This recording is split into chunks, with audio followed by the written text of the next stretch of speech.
Alhamdulillahirrahmanirrahim. Terima kasih atas kesempatan yang telah diberikan kepada saya untuk memaparkan mengenai apa yang kami dapat pada modul 1.4 tentang budaya positif.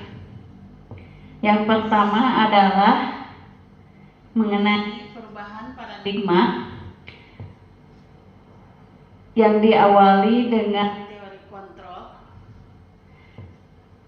yang kita bisa analogikan dengan suatu simulasi seseorang yang sedang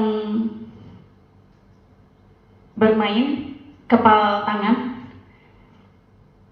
dan di kepalan tangannya itu ada benda berharga yang harus diselamatkan. Lalu temannya itu berusaha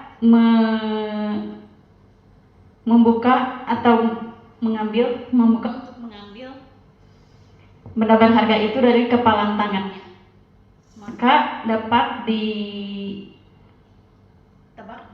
ditebak bahwa orang yang mengepalkan tangannya itu akan mempertahankan kepalanya karena berdasarkan keyakinannya ia mempertahankan sesuatu yang berharga yang harus dilindungi, meskipun ia digoda atau diupayakan dengan berbagai macam cara, misalnya digelitik atau disogok, bahkan dengan uang ia tidak mau melakukannya. Tapi mungkin saja seseorang membuka kepalan tangannya tergantung dari kebutuhannya pada saat itu. Itu menunjukkan bahwa orang lain sesungguhnya tidak dapat mengontrol diri orang lain. Demikian pula dengan kita sebagai pendidik sesungguhnya tidak dapat mengontrol peserta didik kita. Oleh karena itu terdapat teori kontrol yang dikemukakan oleh Dr. William Glasser dalam teorinya control theory yang kemudian berkembang menjadi choice theory yang meluruskan miskonsepsi tentang kontrol ini, bahwa guru dapat mengontrol murid itu hanyalah sebuah ilusi.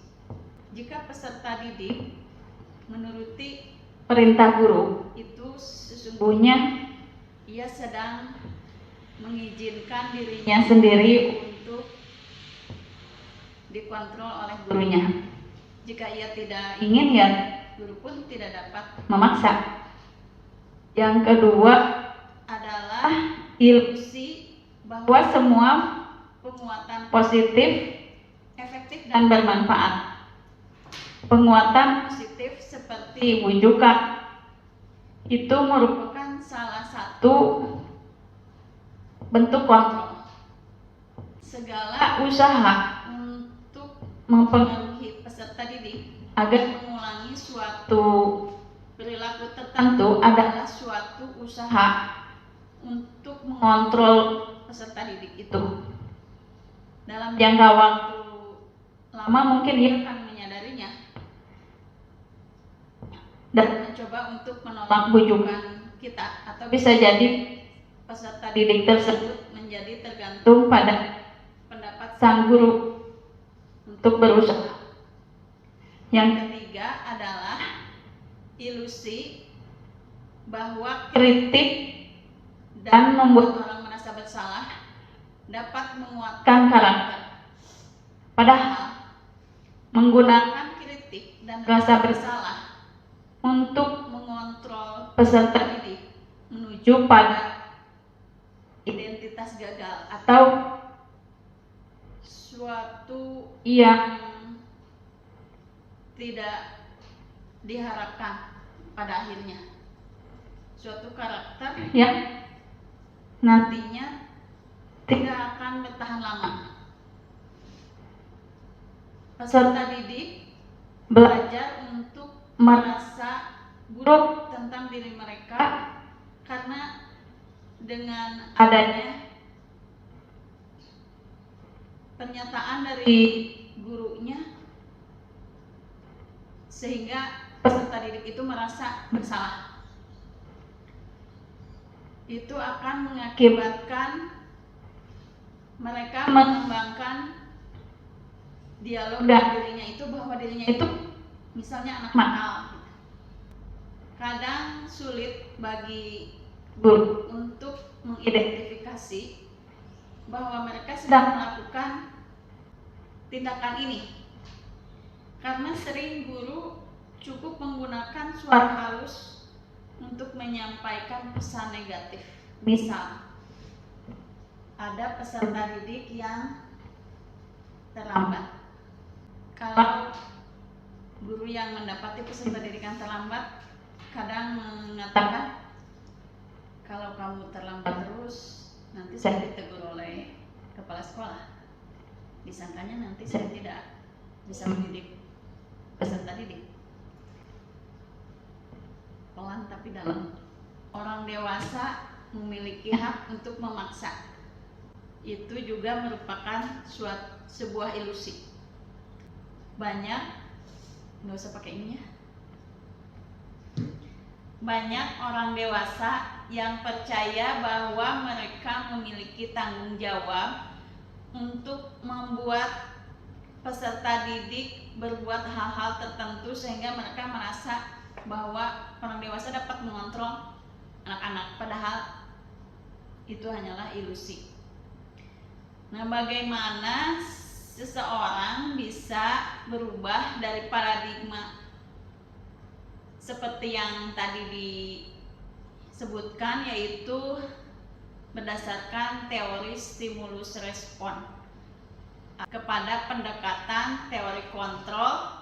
Kalau menurut teori stimulus respon, orang lain bisa mengontrol saya, padahal tidak begitu. Ketika peserta didik dibujuk dengan mendapatkan hadiah jika ia dapat masuk sekolah sesuai jadwal, tapi ketika anaknya ternyata gagal datang sesuai jadwal, maka terjadi pemaksaan dan bahkan hukuman. Kalau menurut teori kontrol itu win-win solution. Nah, oleh karena itu kita harus meninggalkan teori stimulus respon dan beralih ke teori kontrol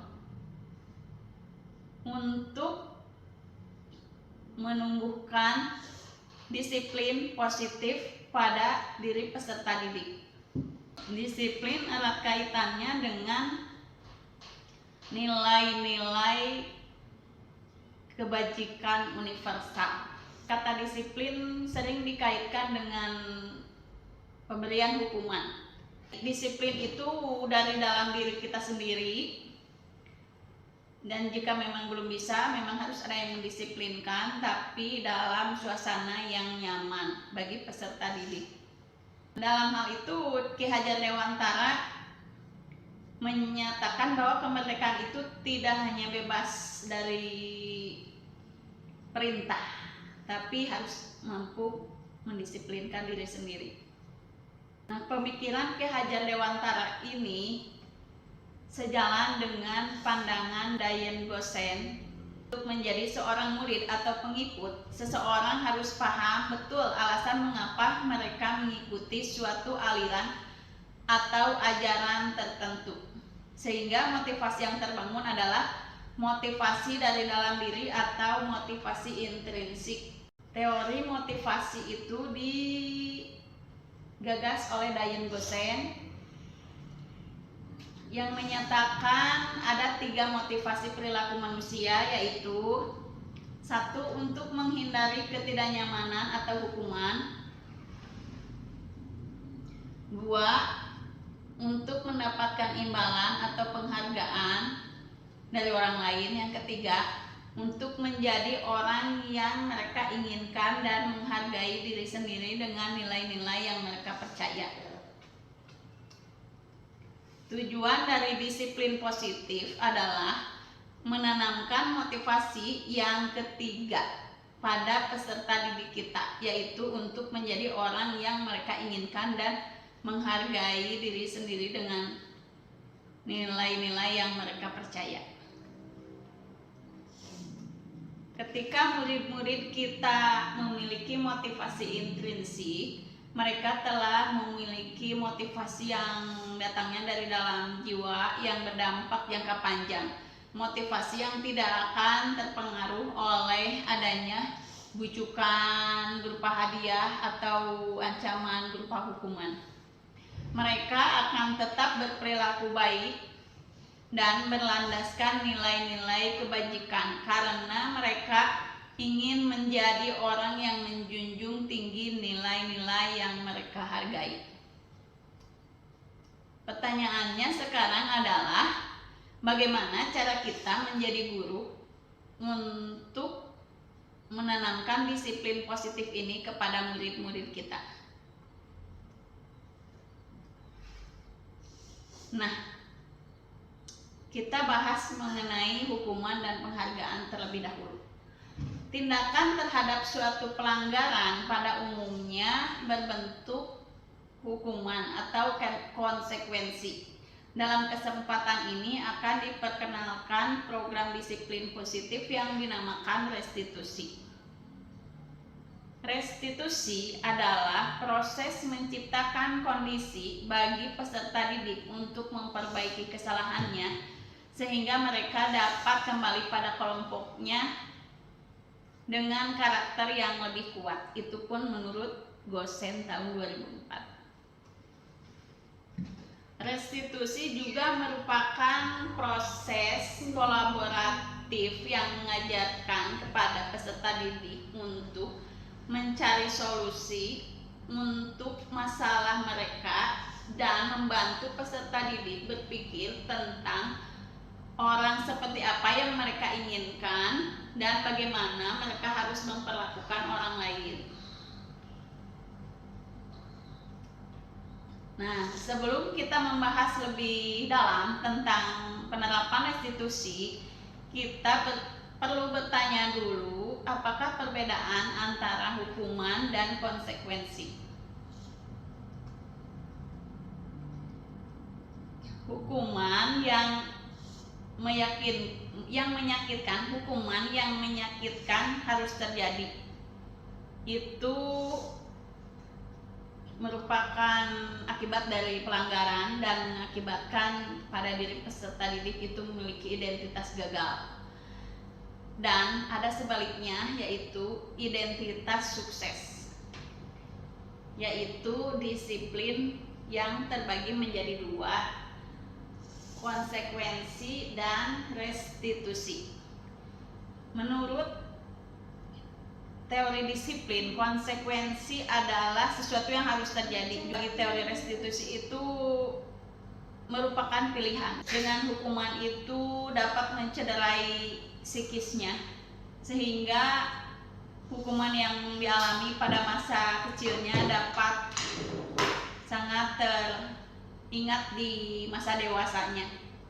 Konsekuensi merupakan sesuatu yang membuat tidak nyaman bagi peserta didik pada jangka pendek, tidak akan berjangka panjang, karena biasanya konsekuensi itu disepakati ya.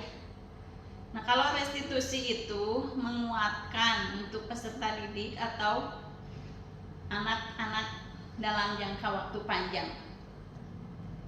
Kalau menurut teori hukuman, korban itu dianggap memiliki keadilan karena pelakunya dihukum.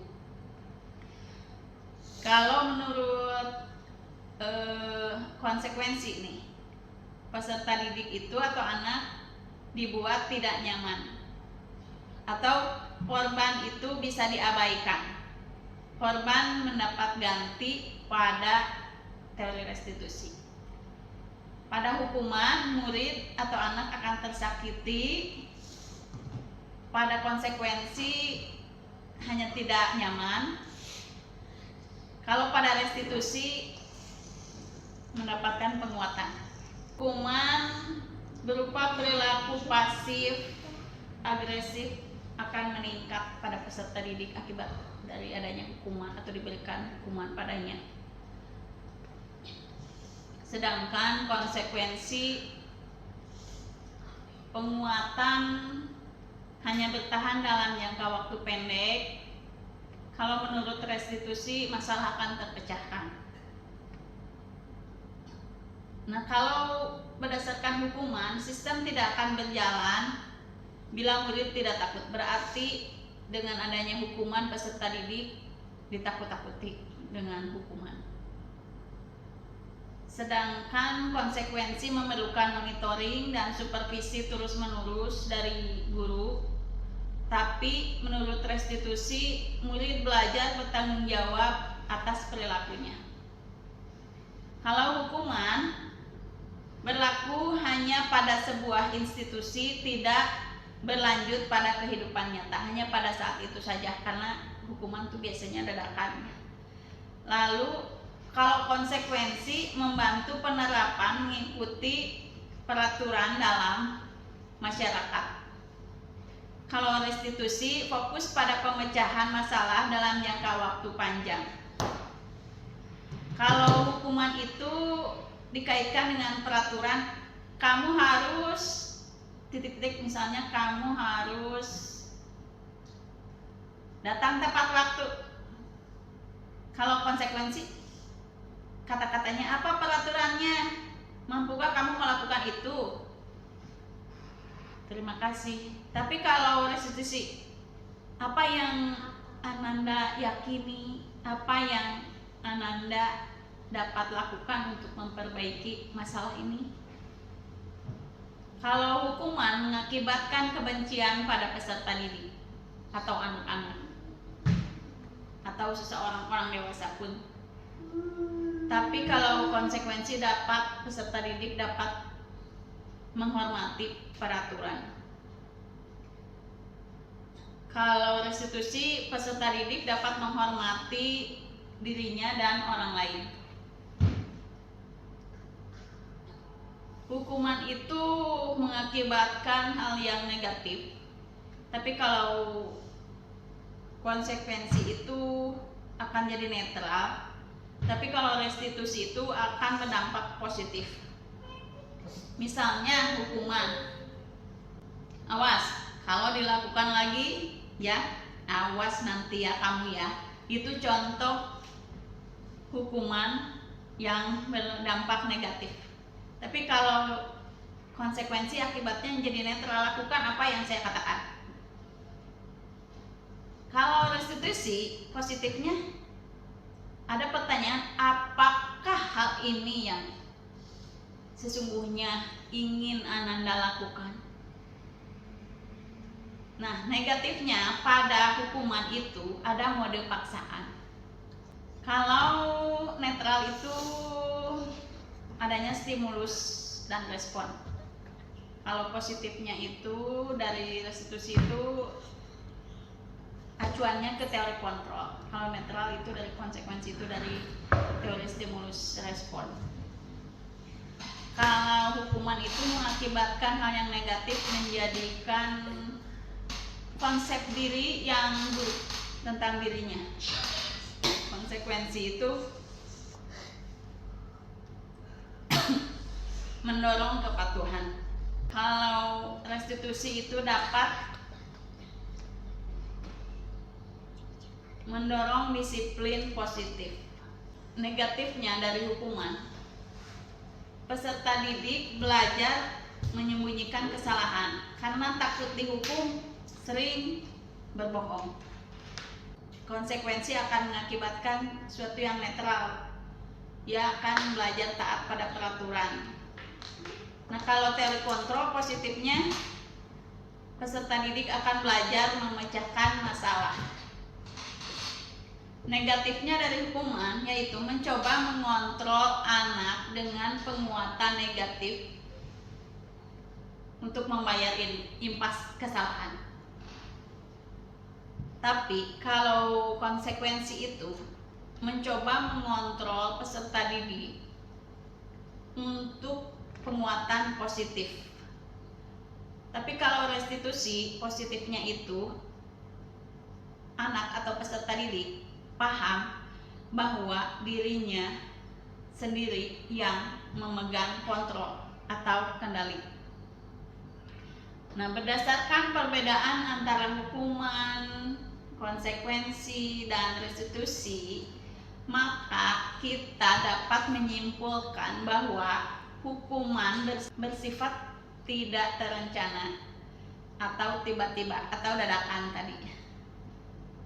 Peserta didik tidak tahu apa yang akan terjadi karena tidak dilibatkan. Kalau hukuman bersifat satu arah dari pihak guru yang memberikan dan murid hanya menerima suatu hukuman tanpa melalui suatu kesepakatan atau pengarahan dari pihak guru baik sebelum atau sesudahnya. Misalnya, anak datang terlambat oleh PKS di gerbang, langsung dihukum bending. Sebelumnya dia tidak menyangka atau tidak tahu kalau hukuman terlambat itu dibanding. Hukuman yang diberikan bisa berupa fisik atau psikis. Peserta didik akan tersakiti oleh suatu perbuatan atau kata-kata kita. Itu hukuman. Sementara disiplin dalam bentuk konsekuensi sudah terencana atau sudah disepakati dulu. Misal dengan teman-teman sekelasnya, guru, wali kelas, anak-anak dikumpulkan. Nanti kalau ada yang mengobrol di kelas, apa konsekuensinya? Harus apa? Jadi sudah dibahas dan disetujui oleh peserta didik dan guru. Itu perbedaan hukuman dan konsekuensi. Umumnya bentuk-bentuk konsekuensi dibuat oleh pihak guru atau sekolah dan murid sudah mengetahui sebelumnya konsekuensi yang akan diterima bila ada pelanggaran. Contohnya pada saat PPDB selalu ada surat pernyataan di atas materai yang harus ditandatangani oleh peserta didik. Di situ tertera bahwa ia tidak diperkenankan untuk menikah atau hamil pada saat proses pendidikan di SMKN 2 Subang, dan jika melanggar maka konsekuensinya adalah harus mengundurkan diri. Itu pada saat PPDB. Atau pada saat tes fisik diketahui tidak bertato, tidak bertindik, tapi ternyata kemudian di kemudian hari diketahui peserta didik kita ada yang membuat tato atau ada yang ditindik, maka konsekuensinya dia tidak akan menjadi taruna lagi di SMK 2 Subang. Pada konsekuensi ini tetap saja peserta didik akan dibuat merasa tidak nyaman untuk jangka waktu pendek. Konsekuensi biasanya diberikan berdasarkan suatu data yang umumnya dapat diukur. Misalnya, setelah 3 kali tugasnya tidak diselesaikan pada batas waktu yang diberikan, atau murid melakukan kegiatan di luar kegiatan pembelajaran, misalnya mengobrol pada saat guru menerangkan, maka peserta didik tersebut akan kehilangan waktu bermain dan harus menyelesaikan tugas karena ketertinggalannya. Peraturan dan konsekuensi yang mengikuti ini sudah diketahui sebelumnya oleh peserta didik. Sikap guru di sini senantiasa memonitor peserta didik. Alfikon mengemukakan bahwa penghargaan ataupun hukuman merupakan salah satu cara untuk mengontrol orang lain. Padahal itu hanyalah suatu hal yang dapat menghancurkan potensi peserta didik kita. dalam pembelajaran yang sesungguhnya. Menurut Kohn, secara ideal tindakan belajar sendiri itu adalah merupakan sebuah penghargaan. Pencapaian yang didapat oleh peserta didik, misalnya kelas 10 tata boga, pada saat mengenal atau pada saat memasang regulator gas saja, itu sudah merupakan penghargaan bagi dirinya yang belum pernah menyentuh tabung gas. Jadi penghargaan itu nilainya sama dengan menghukum seseorang.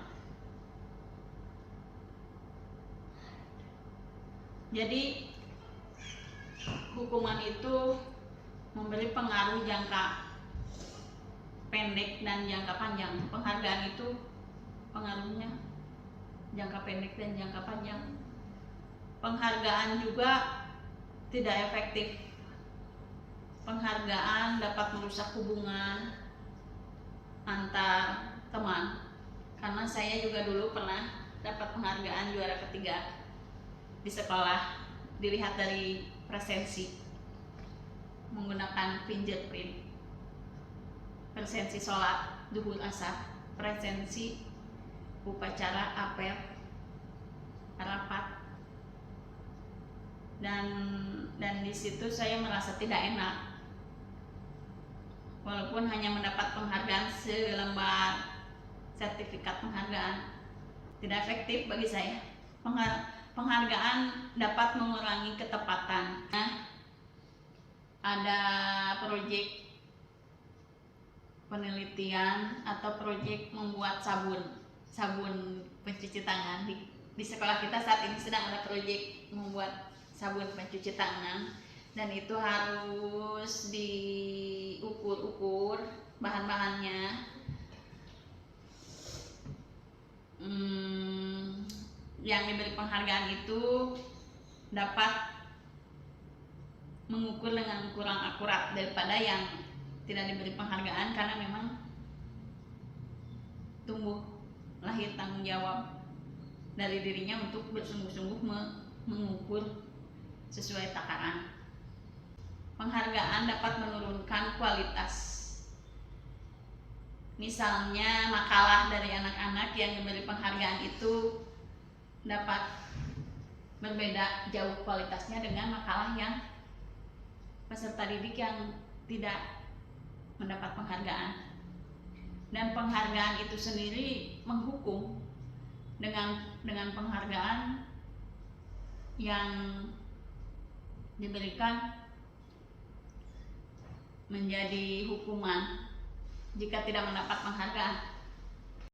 Dasar manusia ada 5, yaitu yang pertama adalah bertahan hidup, yang kedua penguasaan, ketiga kasih sayang dan rasa diterima, keempat kebebasan, kelima kesenangan. Nah, yang pertama kebutuhan untuk bertahan hidup terkait dengan fisik, kebutuhan biologis. Seluruh tindakan manusia memiliki tujuan. Tujuannya itu berdasarkan pada kebutuhan hidupnya, dan kebutuhan untuk diterima dan kebutuhan rasa kasih sayang,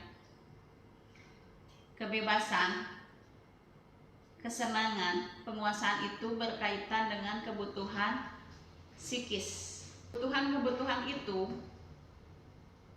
yang akan menjadi dasar bagi kita untuk memberikan pembelajaran yang sesuai dengan kebutuhan peserta didik, terutama yang kelima itu, kebutuhan untuk bertahan hidup, kebutuhan kasih sayang, rasa diterima, kebutuhan untuk kesenangan, kebutuhan untuk kebebasan, dan penguasaan, rasa menguasai atau kompeten pada diri peserta didik. Mengenai posisi kontrol kita berkaitan dengan implementasi dari restitusi, kembali ke mengenai restitusi, yaitu sebuah pendekatan untuk didik menyelesaikan masalah peserta didik sehingga dirinya mampu memahami apa yang terjadi, apa yang harus dilakukan dengan kesadarannya sendiri, sehingga ia bisa kembali ke komunitasnya, ke teman-temannya dengan tanpa ada rasa sakit hati karena hukuman atau malu. Itu bagaimana kita melaksanakan restitusi itu seperti apa? Kita harus mempelajari dulu mengenai 5 posisi kontrol kita. Di sekolah itu kita sering menempatkan diri kita sebagai penghukum. Posisi kontrol yang pertama adalah sebagai penghukum. Yang kedua, kita sering berposisi kontrol sebagai pemberi rasa bersalah kepada peserta didik, sehingga ia merasa bersalah karena telah melakukan kesalahan itu dengan kenyataan gurunya. Misal, kalau Ananda tidak mengerjakan tugas, nanti nilai Ananda jelek. Nanti ibu dikiranya tidak bisa mengajar Ananda. Ananda jadi merasa bersalah. Lalu posisi kontrol selanjutnya adalah kita kadang-kadang menempatkan diri kita sebagai teman pada peserta didik. Sebagai teman ini rentan untuk di SMK, rentan terjadi karena kadang peserta didik dengan gurunya itu beda usianya tidak jauh.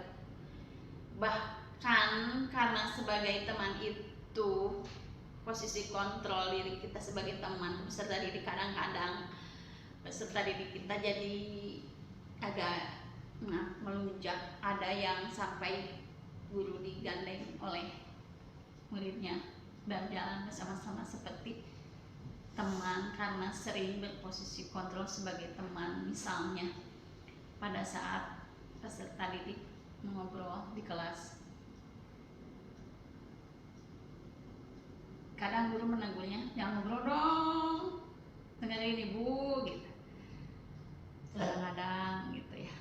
Terus selanjutnya posisi kontrol kita adalah yang ketiga sebagai, yang pertama tadi sebagai penghukum, sebagai pemberi rasa bersalah, ketiga sebagai teman, keempat sebagai pemantau.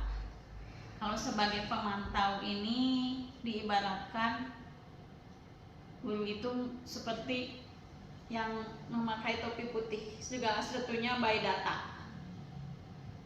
Ananda sudah 5 kali tidak mengikuti apel sore, maka apa konsekuensinya? Misalnya seperti itu. Kan di sini ada apel pagi, apel sore. Kalau pemantau itu memantau terus, dilihat datanya. Ananda sudah 2 minggu tidak mengikuti sholat zuhur berjamaah berdasarkan data ini. Contohnya begitu. Karena di sini juga ada kegiatan sholat zuhur berjamaah, dilihat dulu datanya. Tidak langsung dimarah, tidak langsung dihukum, tidak langsung dibuat rasa bersalah. Kamu mau nggak ikut sholat berjamaah gitu, demi ibu?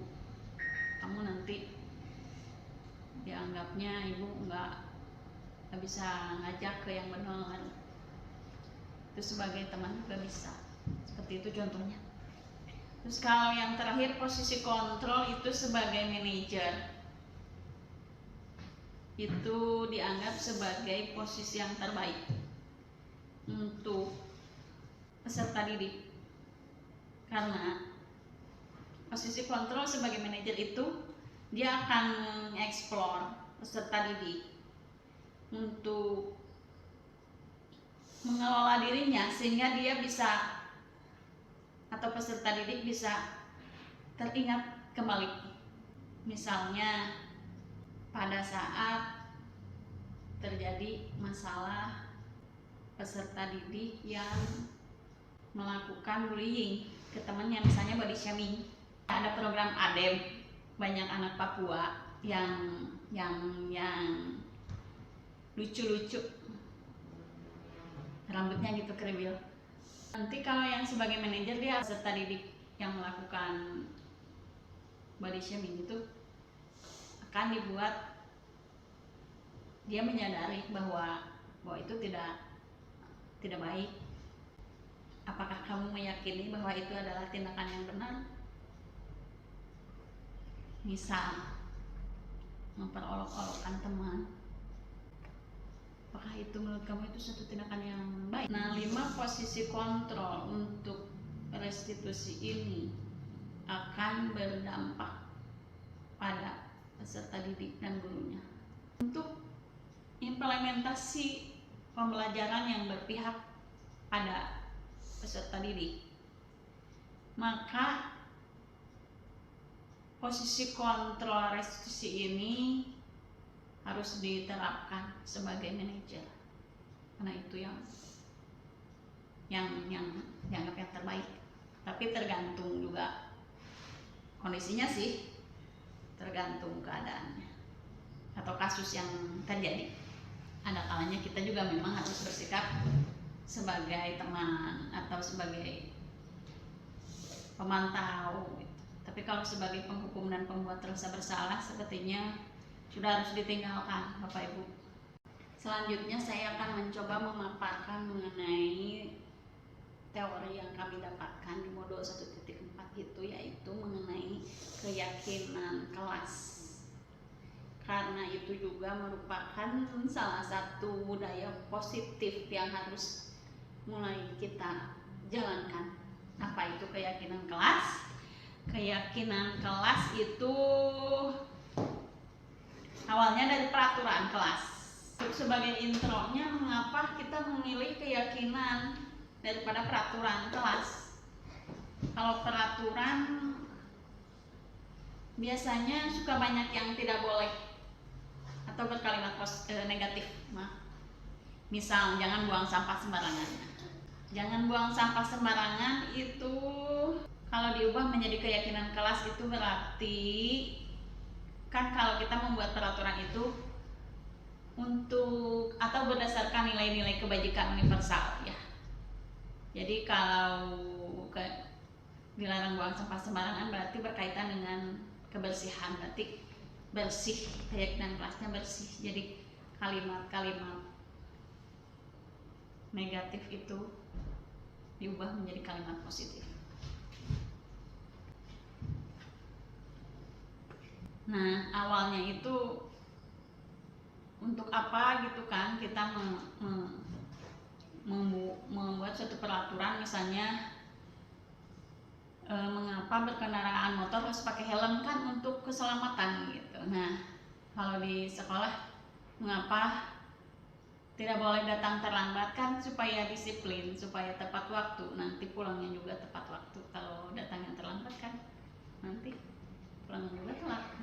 Nah, nilai-nilai kayak semacam keselamatan atau mengapa kita misalnya harus pakai masker itu buat kesehatan, itu nilai-nilai keselamatan atau kesehatan, itulah yang kita sebut sebagai suatu keyakinan, yaitu nilai-nilai kebajikan universal yang disepakati secara tersirat dan tersurat, lepas dari latar belakang suku, agama, ras, antar golongan, bahasa, dan lain sebagainya. Nah, menekankan pada keyakinan itu akan lebih memotivasi seseorang dari dalam, sehingga seseorang itu akan lebih tergerak dan bersemangat untuk menjalankan keyakinannya daripada hanya sekadar mengikuti peraturan yang tertulis tanpa makna. Pembentukan keyakinan kelas, pertama-tamanya sih harus berkumpul dulu. Untuk di kelas itu wali kelas biasanya dengan peserta didiknya berkumpul, berembuk seperti yang sudah saya lakukan. Untuk membentuk keyakinan kelas, awalnya kami membuat peraturan, lalu kami mengubahnya menjadi keyakinan kelas. itu kita duduk bersama untuk membahas itu. Keyakinan kelas itu bersifat lebih abstrak daripada peraturan yang lebih rinci dan konkret. Keyakinan kelas berupa pernyataan-pernyataan universal, misalnya kalau tidak boleh mengobrol di kelas berarti harus menghormati. Jadi keyakinan kelasnya menghormati, hormat kepada sesama, menghormati. Pernyataan keyakinan kelas senantiasa dibuat dalam bentuk positif. Keyakinan kelas sebaiknya tidak terlalu panjang atau tidak terlalu banyak. Bukan tidak terlalu panjang, tapi tidak terlalu banyak, sehingga mudah diingat. Ada kucing. Keyakinan kelas itu sebaiknya sesuatu yang dapat diterapkan di lingkungan tersebut. Misalnya kalau di sini kan taruna-taruni itu disiplin gitu ya. Memang ada janji taruna yang sebetulnya itu berisi peraturan-peraturan atau janji terhadap diri sendiri sih yang panjang-panjang yang belum dapat sih dikatakan keyakinan sekolah berupa janji taruna. Tapi biasanya kalau keyakinan kelas itu ditulisnya satu kata dipampang di tempat-tempat umum di sekolah.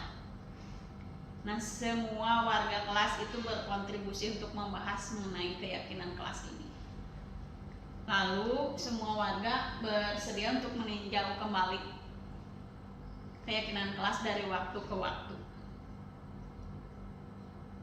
Nah, prosedur pembentukan keyakinan kelas atau sekolah ini adalah mempersilahkan warga sekolah atau peserta didik di sekolah atau di kelas untuk bercurah pendapat tentang peraturan yang perlu disepakati oleh kelas. Yang kedua, harus mencatat masukan-masukan yang diberikan oleh peserta didik di papan tulis atau di kertas besar, sehingga semuanya dapat melihat hasil curah pendapat itu. Lalu disusunlah keyakinan kelas sesuai dengan prosedur pembentukan keyakinan kelas atau sekolah. Gantilah kalimat negatif menjadi kalimat positif. Contoh kalimat negatif, jangan berlari di kelas atau koridor. Maka kalimat positifnya adalah berjalanlah di kelas atau di koridor. Lalu prosedur pembentukan keyakinan kelas itu tinjau ulang keyakinan sekolah atau kelas secara bersama-sama. Seharusnya setelah beberapa peraturan telah disatukan menjadi beberapa keyakinan, maka jumlah butirnya akan berkurang karena itu dijadikan satu paket. Misalnya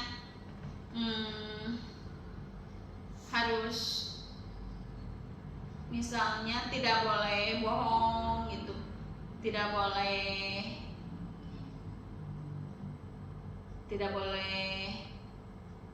curang, maka dalam satu kata jujur. Nah, setelah keyakinan sekolah atau kelas selesai dibuat, maka semua warga sekolah harus menyetujuinya karena itu hasil rembukan bersama, dan dipersilahkan warga sekolah untuk meninjau ulang, menandatangani keyakinan sekolah atau kelas tersebut termasuk guru dan semua warga atau murid. Nah, keyakinan sekolah atau kelas selanjutnya bisa dipasang di dinding kelas atau di tempat umum di sekolah. Nah, itu adalah contoh aksi nyata yang telah saya di slide ada aksi nyata yang telah saya laksanakan di kelas bersama peserta didik saya kelas 11 Tata Boga. Itu ada foto awalnya berupa peraturannya tetap ada, lalu diubah menjadi keyakinan kelas. Dan implementasinya contohnya adalah keyakinan kelasnya rapi. Tadinya kelas itu nampak berantakan dengan adanya gantungan baju di mana-mana, di dinding, di tempat-tempat kami menempelkan hasil-hasil karya itu tertutup oleh baju. Pada saat Ananda mau melaksanakan praktikum ganti baju koraknya digantung, di hanger, dipasang paku-paku di dinding. Ketika saya masuk nampak tidak nyaman, dan maka hasil akhirnya karena berdasarkan keyakinan kelas harus rapi, ada gantungan baju yang dipesan dari kompetensi keahlian teknik mesin.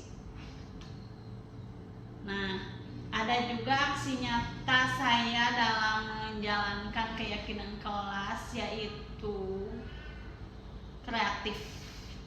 Ketika membuat perangkat kelas, itu peserta didik itu sangat senang membuatnya menjadi sesuatu yang berbeda, karena tata boga itu banyak menggunakan kertas nasi. Jadi dibuatlah jadwal dari kertas nasi dan kertas HVS. Lalu dengan kreativitasnya peserta didik, saya memajang hasil karya mereka itu berupa tulisan-tulisan yang dapat memotivasi mereka, yang ditulisnya itu berdasarkan apa yang teringat oleh mereka. Misalnya jangan menyerah untuk mengejar cita-cita, seperti itu. Di 3 restitusi ini kita akan menjelaskan dengan contoh video yang menceritakan tahapan-tahapan segitiga restitusi, yaitu menurut Dayan dosen. Yang pertama, menstabilkan identitas, validasi tindakan yang salah, menanyakan keyakinan kepada peserta didik. Nah, segitiga restitusi ini contohnya untuk menstabilkan identitas peserta didik dengan contohnya menyatakan setiap orang pasti membuat kesalahan, dan ibu pun ketika seumur Ananda pernah membuat kesalahan. Lalu untuk menanyakan keyakinan, bisa ditanyakan ke peserta didik apa keyakinan kelas yang telah kita sepakati bersama. Misalnya ada peserta didik yang terlambat, dia akan teringat bahwa kita harus disiplin. Lalu untuk validasi tindakan yang salah, dengan bertanya apakah ada cara yang menurut Ananda bisa dilakukan untuk memperbaiki keadaan ini supaya besok tidak terlambat lagi. Bagaimana menurut Ananda? Lanjut. Keyakinan kelas itu apa sebetulnya, atau bentuk lain dari apa? Kalau yang saya pahami bahwa kurikulum merdeka itu pada dasarnya adalah guru harus juga mengerti dan memahami bagaimana menjadi BK. Jadi BK itu bukan hanya saya, Bu Astri, Bu Mary, atau Bu Leni, tapi pada dasarnya semua guru itu harus atau juga dituntut bisa atau mengerti kebekaan.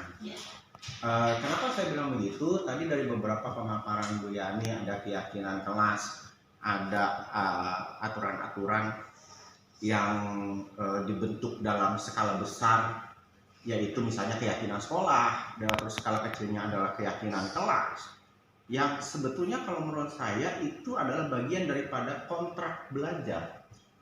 komitmen belajar tadi ya. Ya, ada kontrak belajar dengan anak. Kemudian bagaimana dengan kurikulum Merdeka ini kita pendidik bisa memberikan pembelajaran yang berpihak pada anak, pada peserta didik. Itu kan poinnya sebetulnya kurikulum Merdeka. Nah, dimulai dari membuat keyakinan kelas itu adalah bagian dari bagaimana menyadarkan anak untuk tahu aturan, untuk tahu bagaimana mereka berdisiplin, bagaimana mereka bisa memperlakukan lingkungannya dengan baik. Tapi kalau seandainya memang cocok gitu, jadi langsung aja Bu. Nah Kita langsung ini teorinya ya, untuk membuat keyakinan kelas itu bisa dibaca. Lanjut, yang sudah dilakukan di kelas 11 tata boga. Ini contohnya kan terlihat tidak? Terlihat ya. Pertamanya ada peraturan dulu yang disebut komitmen belajar. Saat praktikum anak-anak menulis sendiri di kertas. Inovatif, berempati, banyak ya. Jadi keyakinan kelas itu lebih ke satu kata aja gitu yang harus diingat gitu. Nanti itu akan menjadi dasar kalau kita mau menyelesaikan kasus anak yang bermasalah gitu. Jadi ketika anak yang melakukan pelanggaran itu tidak dihukum gitu, atau tidak dibuat merasa bersalah gitu, atau tidak dijadikan sebagai teman, kamu jangan gitu. Atau kan ada tadi 5 posisi kontrol sudah sama Bu Amel dijelaskan. Kontrol buruk itu sebagai penghukum, pembuat merasa bersalah, sebagai teman, dan yang terakhir sebagai manajer. Nah, dengan sebagai manajer itu dasarnya ini keyakinan kelas gitu. Jadi atau keyakinan sekolah misalnya Ya, anak yang kelas terhambat yang membuat satu anak atau setiap anak membuat. kalau di kelas semua anak di Semua anak membuat, berarti Ya. satu kelas ada 36. Ya, Berarti ada 36 nanti keyakinan. didiskusikan itu yang pada akhirnya menjadi satu kakak aja gitu. Misalnya tidak boleh membuli body shaming. Jadi body shaming tidak boleh, ini tidak boleh, itu satu. Jadi satu kata harus menghargai misalnya, atau menghormati, mencintai gitu. Ya, kira-kira kayak gitu ya. Nah, nanti Ya, justru akan itu. dibimbing oleh mereka. Iya, ini kan sedang dalam rangka membimbing ini. Diseminasi. Ini hanya contoh untuk satu aja dulu, poin keyakinan kelas. Nah, keyakinan kelas ini kan harus diterapkan di tiap-tiap kelas. Ya. Yang mau menerapkan itu siapa? Kan jangan sampai di dalam satu kelas itu kan gurunya, kalau kelas 10 ya ada 12 guru. Kalau sama semua membuat keyakinan kan anaknya menjadi musim mungkin gitu kan. Ya kan? Betul. Nah, siapa yang kira-kira akan bertugas membuat keyakinan kelas 10 TABA misalnya? Kan harus. Kalau ditanya mudah, nggak mudah, karena mereka itu kan terkontaminasi juga dengan lingkungan luar sekolah, terutama dengan keluarga gitu ya. Mereka nanti kalau seandainya, makanya saya jangan banyak baca-baca itu. Kita seperti ini lebih baik gitu, lebih menarik gitu. Dan saya juga mau merubah, memang jangan sampai nanti kita seolah-olah sudah bagus tapi terjebak. Nah ini saya juga bagus tuh teman-teman di penggerak sudah memulai itu. Kita nanti ke depannya itu memberikan pendidikan kepada anak-anak itu tidak lagi menggunakan konvensional yang selama ini dianggap salah di Indonesia, itu memberikan pembelajaran. Walaupun memang ada 1, 2, 3 itu kebijakan-kebijakan yang baiknya. Bisa saja nanti ini kalau bisa meyakinkan. Justru Cuma di sini saya ada unek-unek yang sering saya alami di lapangan seperti ini. Banyak kasus yang sering terjadi ketika anak tidak masuk itu menggunakan SKD. Satu, SKD-nya hanya mereka itu membeli, itu yang pertama. Kedua, surat keterangan. Jadi kalau sakit itu mereka itu beli Pak SKD-nya. mana sampai sana? Ada Pak, sudah saya sudah Minta SKD terus bayar 5.000. padahal nggak sakit. Ya itu. Kemudian yang kedua, kemudian yang kedua, ada juga anak yang memang betul-betul dia diperiksa ke puskesmas, akan tetapi dikasih waktu hanya 1 hari sakit, tetapi mereka menambahkan menjadi 3 hari. Itu sering terjadi. Ada juga sampai bahkan ada yang sampai langsung 5 hari. Setahu saya kalau yang namanya sakit dari dokter maksimal 3 hari. Ini langsung 5 hari seperti itu. Ini sering terjadi di jurusan kami. Nah, maksudnya keyakinan di kelas itu harus seperti apa supaya kejadian-kejadian ini jangan sampai terulang kembali. Karena apa? Ketika saya panggil anak, pertamanya tidak mengaku, ujung-ujungnya iya bu, saya beli. Kemudian saya kontak orang tuanya, iya bu, saya kesini ke puskesmas gini-gini. Pada saat saya sinkronkan dengan anak ternyata tidak sinkron. Akhirnya orang tua malu, ya bu, mohon maaf anak saya memang tidak ke dokter, akan tetapi memberi SKD-nya. Seperti itu. Jadi ketika saya panggil orang tuanya langsung ini, ada juga bahkan gini Pak, langsung SKD 5 hari. Saya suruh wali kelasnya itu untuk memvisit ke sana. Tolong tengok karena ini sudah 3 hari, di SKD-nya 5 hari. Pada saat ke sana besoknya langsung masuk, langsung sembuh. Langsung sembuh Pak. Itu padahal kalau SKD-nya 5 hari seperti Wali kelasnya dokter bu. ya, itu Pak sering terjadi. Jadi maksudnya supaya bagaimana caranya mendisiplinkan anak jangan sampai Sebelum dijalankan tugas guru penggerak nanti, ibu tugasnya nanti buat gimana kalimat-kalimat yang seperti itu Kalimat diterapkan. positif. Kalimat positif. Berarti jangan buang sampah itu nggak boleh. Iya, iya. Nah, Harus coba jagalah kebersihan seperti itu. boleh ibu dibuat. Terus keyakinan kelasnya itu ditulis dalam bentuk kayak papan pengumuman, ditempel di dinding di tempat umum. Maksud saya gini, ibu nanti silakan ibu buat jenis-jenis